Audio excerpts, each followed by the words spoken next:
Hello guys, current affairs funda में आप सभी का स्वागत है।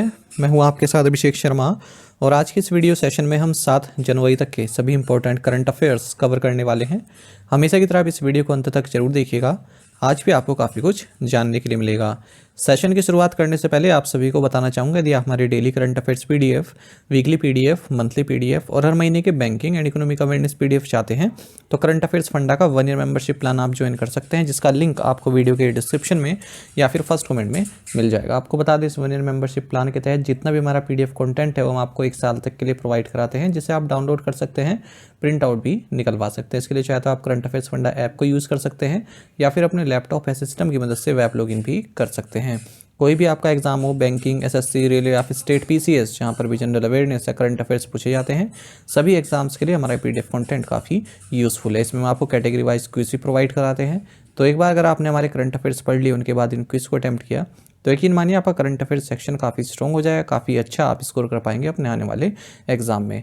तो लिंक वीडियो के डिस्क्रिप्शन में या फिर फर्स्ट कमेंट में आपको मिल जाएगा, वहाँ से आप बाय कर सकते हैं।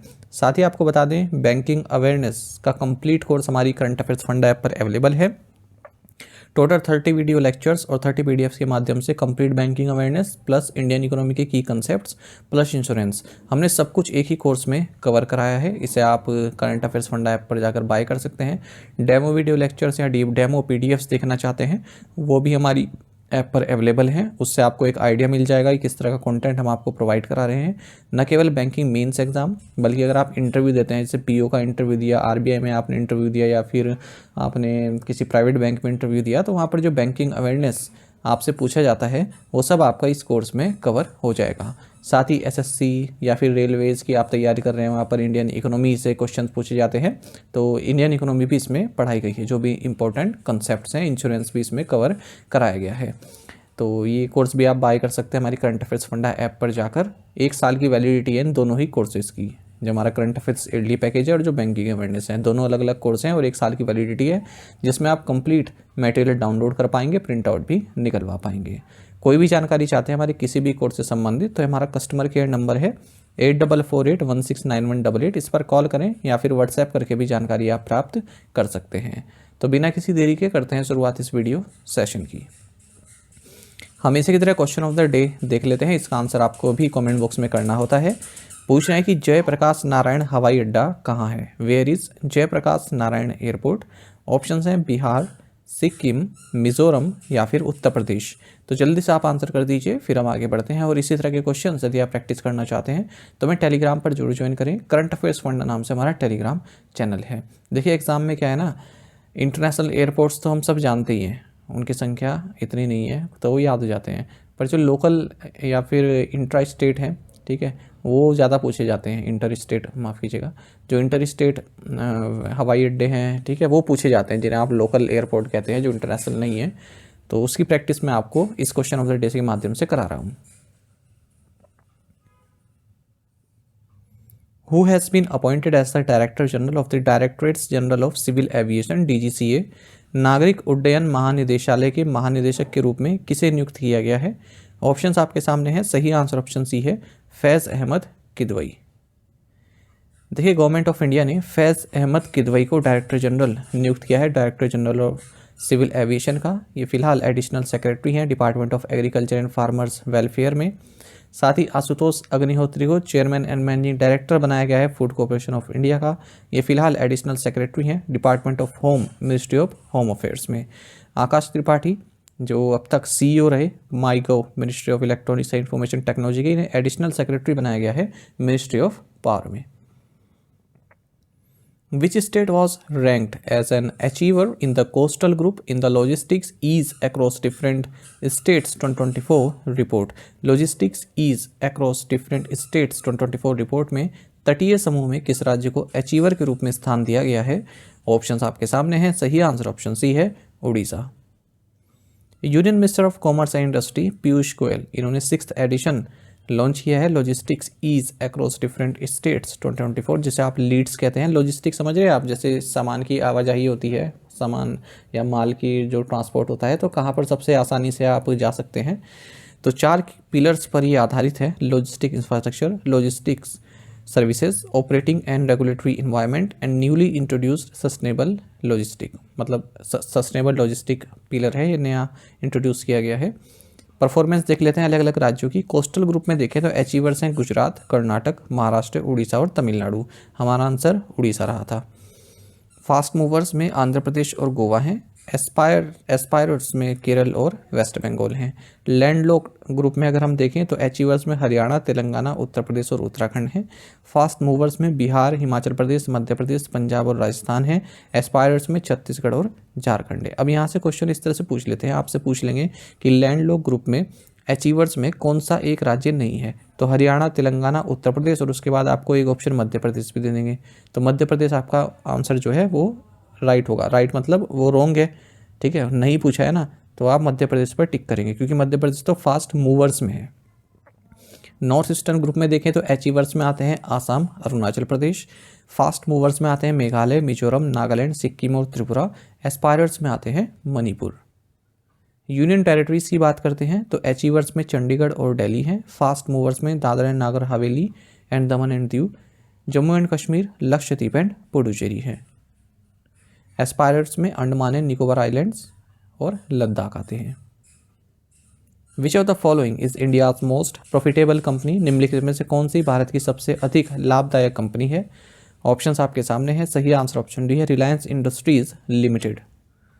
रिलायंस इंडस्ट्रीज लिमिटेड ये इंडिया की मोस्ट प्रॉफिटेबल कंपनी है। टोटल रेवेन्यू इसका 2024 में 1,08,878 मिलियन यूएस डॉलर का रहा है। ग्लोबली ये 86th पोजीशन पर है, 2023 में 88वें नंबर पर थी और लगातार 21वें साल ये इस लिस्ट में अपनी जगह बना पाई है और लॉन्गेस्ट है किसी भी इंडियन प्राइवेट कंपनी के लिए जो इस लिस्ट में अपनी जगह बना पाए है टॉप 100 में। इंडिया की जो लार्जेस्ट इंश्योरेंस कंपनी है LIC, ये इंडिया की सेकंड मोस्ट प्रॉफिटेबल कंपनी रही 2024 में। ग्लोबली ये 95th पोजीशन पर है, 2023 में 107वें नंबर पर थी। LIC के बाद तीसरे नंबर पर इंडियन ऑयल है, फिर SBI है और फिर ONGC आता है। वर्ल्ड की टॉप 5 मोस्ट प्रॉफिटेबल कंपनीज की बात करें रेवेन्यू के हिसाब से 2024 में, तो पहले नंबर पर वॉलमार्ट है, फिर अमेजोन है, फिर स्टेट ग्रिड है, फिर सऊदी अरामको है, फिर साइनोपैक ग्रुप है। Who is the former Greek PM and socialist leader who passed away recently, Greece के पूर्व प्रधानमंत्री कौन है जिनका हाल ही में निधन हो गया? ऑप्शंस आपके सामने हैं। सही आंसर ऑप्शन है Costas Simitis. Costas Simitis former prime minister रहे हैं ग्रीस के और इन्हीं के दौरान ग्रीस ने जो कॉमन यूरोपियन करेंसी रेजीम है उसको ज्वाइन किया, मतलब यूरो करेंसी अपनाई। इनका निधन हो गया 88 की एज में। और ऑब्चुअलीज देख लेते हैं के दत्ता जो कि स्पोर्ट्स जर्नलिस्ट रहे हैं भारत के, काफ़ी नाम रहा है इनका, 93 की एज में निधन हो गया। स्पोर्ट्स एडिटर रहे ये टाइम्स ऑफ इंडिया में। वहीं हंगरी की जिम्नास्ट हैं एग्नेस कैलेटी, ये वर्ल्ड की oldest living Olympic gold medallist रही, हॉलोकॉस्ट सर्वाइवर रही, इनका भी निधन हो गया है 103 की एज में। Who chairs the working group for the base revision of the current wholesale price index, वर्तमान थोक मूल्य सूचकांक के आधार संशोधन के लिए कार्य समूह की अध्यक्षता कौन करेगा? ऑप्शंस आपके सामने हैं। सही आंसर ऑप्शन सी है Ramesh Chand. Government of India ने एक वर्किंग ग्रुप कॉन्स्टिट्यूट किया है जो ये इस चीज़ पर अपना राय देगा या फिर रिकमेंडेशन देगा कि जो करंट सीरीज़ है हमारी बेस ईयर की होलसेल प्राइस इंडेक्स की WPI जिसे बोलते हैं 2011-12, इसे चेंज करना है, 2022-23 करना है। तो किस तरह से किया जाएगा इस बारे में अपनी रिकमेंडेशन देगा। तो 18 मेंबर हैं इस वर्किंग ग्रुप में और इस वर्किंग ग्रुप की अध्यक्षता नीति आयोग के मेंबर रमेश चंद कर रहे हैं। साथ ही ये लोग composition, methodology for compilation of new producers price index PPI जिसे बोलते हैं, इसका क्या कंपोजिशन रहना चाहिए, इसके बारे में भी अपनी रिकमेंडेशन देंगे।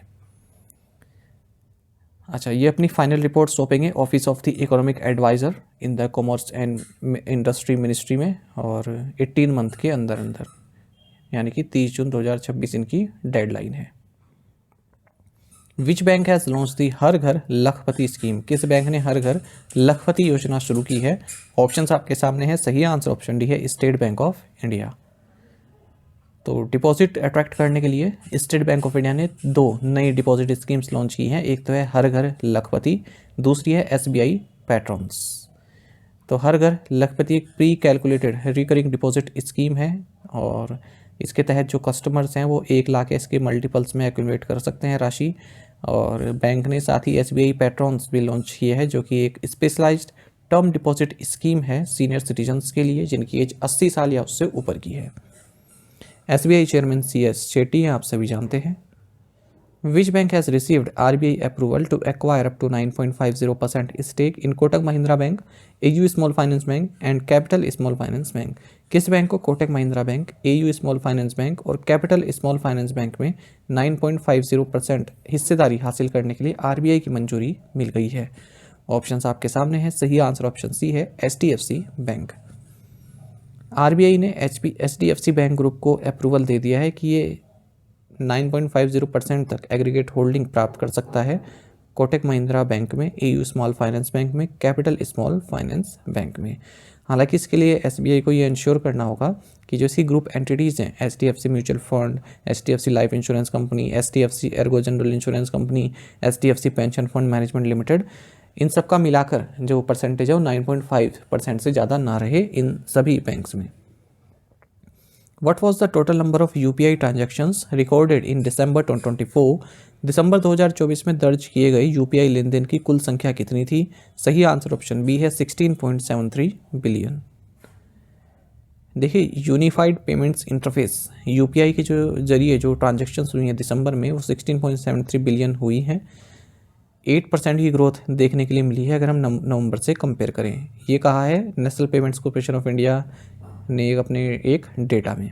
नवंबर में जो UPI ट्रांजैक्शन थी वो 15.48 बिलियन थी। जो ट्रांजैक्शंस हैं वो 23.25 लाख करोड़ रुपए की रही हैं दिसंबर 2024 में, जबकि नवंबर में 21.55 लाख करोड़ रुपए की रही थी। एवरेज डेली ट्रांजैक्शन जो है दिसंबर में वो 539.68 मिलियन रही, नवंबर में 516.07 मिलियन रही थी। NPCI आप सभी जानते हैं, रिजर्व बैंक ऑफ इंडिया और इंडियन बैंक्स एसोसिएशन के कोलैबोरेशन द्वारा इसकी स्थापना की गई थी। विच स्टेट हैज़ एस्टैब्लिश्ड माँ भारत वाटिका फॉर फॉरेस्ट कंजर्वेशन? किस राज्य ने वन संरक्षण के लिए महाभारत वाटिका की स्थापना की है? ऑप्शंस आपके सामने हैं। सही answer option C, Uttarakhand. Uttarakhand forest government ने या फॉरेस्ट डिपार्टमेंट ने उत्तराखंड फॉरेस्ट डिपार्टमेंट ने एक एथनो बोटेनिकल गार्डन की स्थापना की है हल्द्वानी में, लगभग 1 एकड़ की लैंड में। और महाभारत में जो भी प्लांट स्पीसीज मेंशन है उन सभी को यहाँ पर लगाया गया है। लगभग 37 प्लांट स्पीसीज जो मेंशन है उनको लगाया गया है। और इस गार्डन का नाम है महाभारत वाटिका। Which firm has Department of for Promotion of Industry and International Trade partnered with to provide financial assistance to startups? Startups को वित्तीय सहायता प्रदान करने के लिए उद्योग संवर्धन और आंतरिक व्यापार विभाग ने किस फर्म के साथ साझेदारी की है? ऑप्शंस आपके सामने है। सही आंसर ऑप्शन बी है, STRIDE ventures. Department for promotion of industry and internal trade ने स्ट्राइड वेंचर्स, जो कि एक वेंचर डेट फर्म है, इसके साथ हाथ मिलाया है ताकि जो स्टार्टअप्स हैं उनको जो फंड की रिक्वायरमेंट होती है उसको पूरा किया जा सके। This collaboration will be instrumental in creating enormous opportunities for startups by integrating financial support with strategic mentorship and market access. Which currency holds the largest share in India's external debt? Bharat के विदेशी ऋण में सबसे बड़ी हिस्सेदारी किस मुद्रा की है? ऑप्शंस आपके सामने हैं। सही आंसर ऑप्शन बी है, US डॉलर। इंडिया का जो एक्सटर्नल डेट है जुलाई से सितंबर के पीरियड में ये 29.6 बिलियन US डॉलर तक बढ़ा है। टोटल नहीं है ये, मतलब बढ़ा है, वैल्यू जो है बड़ी एक्सटर्नल डेट की। टोटल हमारा जो एक्सटर्नल डेट रहा सितंबर एंड तक वो 711.8 बिलियन US डॉलर रहा है, जबकि जून के एंड में 682.2 बिलियन US डॉलर था। वहीं लास्ट ईयर सितंबर के एंड में 637.1 US डॉलर रहा था। डेट टू GDP रेशो भी बढ़ा है, 19.4% बढ़ा है सितंबर क्वार्टर के एंड तक, जबकि जून क्वार्टर के एंड तक ये 18.8% था। अच्छा, सबसे ज़्यादा अगर हम देखें किस करेंसी का बोलबाला है हमारे एक्सटर्नल डेट में, सबसे ज़्यादा US डॉलर का है, 53.4% शेयर है। उसके बाद फिर इंडियन रुपी, फिर जापानीज येन, फिर SDR और फिर यूरो। लार्जेस्ट कंपोनेंट क्या है हमारे एक्सटर्नल डेट का? वो है लोन्स, 33.7%। उसके बाद फिर currency and deposits, trade credit and advances, फिर डेट सिक्योरिटीज़। इंडिया की जो फिस्कल डिफिसिट रही है अप्रैल से नवंबर के बीच में 8.47 लाख करोड़ रुपीस रही है, यानी कि जो एस्टिमेट था हमारा फाइनेंशियल ईयर का उसका 52.5% रही है। According to Nomura, what is India's expected GDP growth rate for physical year 25? Nomura के अनुसार फिजिकल 25 के लिए भारत की अपेक्षित जीडीपी वृद्धि दर क्या है? सही आंसर ऑप्शन बी है 6%। नोमुरा की जो इकोनॉमिक्स टीम है, इन्होंने कहा इंडिया की जो जीडीपी ग्रोथ है ये 6% रहेगी फिजिकल 25 में। फिजिकल 24 में 8.2% रही थी और 5.9% रहेगी फिजिकल 26 में। अपने कंजम्पशन आउटलुक रिपोर्ट में इन्होंने बताया है। इससे पहले एजेंसी ने फोरकास्ट किया था कि करंट फिजिकल में 6.7% रहेगी और फिजिकल 26 में 6.8% रहेगी। What is the new deadline for the 30% volume cap on third party UPI apps? Third party UPI apps पर 30% वॉल्यूम कैप की नई समय सीमा क्या है? ऑप्शंस आपके सामने हैं। सही आंसर ऑप्शन डी है दिसंबर 31, 2026। अब जो इस तरह के क्वेश्चन है ना, ये अगर आप डेली वीडियोस देख रहे हैं करंट अफेयर्स की, तभी आप इन्हें समझ सकते हैं। अगर आप पढ़ेंगे तो आपको हो सकता है समझने में दिक्कत हो, इसलिए डेली करंट अफेयर्स वीडियोस देखना जरूरी है। देखिए, जो एनपीसीआई ने है, जो डेडलाइन है 30% वॉल्यूम कैप की third party unified payments interface apps के लिए, उसको बढ़ा दिया है 31 दिसंबर 2026 तक के लिए। देखिए, मैं आपको बताता हूँ कि क्या चीज़ है। आप ये जानते होंगे, देखिए फ़ोन सबसे ज़्यादा ट्रांजैक्शंस जो यूपीआई की है फ़ोनपे और गूगल पे के माध्यम से होती है। मान लीजिए जो फ़ोनपे है 60% ट्रांजैक्शन वो कर रहा है, ठीक है, और 30% ट्रांजैक्शन गूगल पे कर रहा है। अब बची 10%। अब ये 10% जगह बचती है अमेज़ॉन पे की और पेटीएम की, ठीक है। तो एक बराबरी नहीं हो पा रही है कंपटीशन में। तो एनपीसीआई ने कहा था कि केवल 30% वॉल्यूम ट्रांजैक्शंस आप कर सकते हैं, यानी कि 30% फ़ोनपे करेगा, 30% गूगल पे करेगा, 30% अमेज़ॉन पे, 30% और जो प्लेयर हैं वो करेंगे, ठीक है। अब मान लीजिए 30% से एक्सीड कर गया फ़ोनपे का, तो वो ट्रांसफ़र करेगा दूसरी यूपीआई ऐप्स पर, जैसे अमेज़ॉन पे पर कर दिया या फिर पेटीएम पर कर दिया। अपनी ट्रांजैक्शन को वहाँ पर ये ट्रांसफ़र करेगा। तो हो सकता है बीच में कुछ ग्लिच आ जाए या फिर कोई दिक्कत हो जाए। तो ऐसा सिस्टम मजबूत बनाने के लिए इस डेडलाइन को और दिसंबर 31, 2026 तक कर दिया। यानी कि ऐसा ना हो सकता है आने वाले टाइम में फ़ोन पे 80% कर रहा हो या फिर 90% कर रहा हो। तो इसलिए बराबरी का कंपटीशन रहे, इसलिए किया जा रहा है। फिलहाल गूगल पे और जो फ़ोन पे है ये 80% यूपीआई ट्रांजेक्शन करते हैं दोनों मिलकर। विच institution conducted the first trial blast for the dozer push mining method in India? Bharat में डोजर पुश माइनिंग विधि के लिए पहला ट्रायल ब्लास्ट किस संस्थान ने सफलतापूर्वक पूरा किया? सही आंसर ऑप्शन सी है central institute of mining and fuel research. CSIR central institute of mining and fuel research ने सक्सेसफुली फर्स्ट ट्रायल ब्लास्ट किया है डोजर पुश माइनिंग मेथड के लिए। पहली बार ये भारत में हुआ है। इसे डेवलप किया गया है CSIR CIMFR द्वारा, जिसका ऊपर नाम दिया गया है। इससे सेफ्टी बनेगी माइनिंग प्रोसेस की।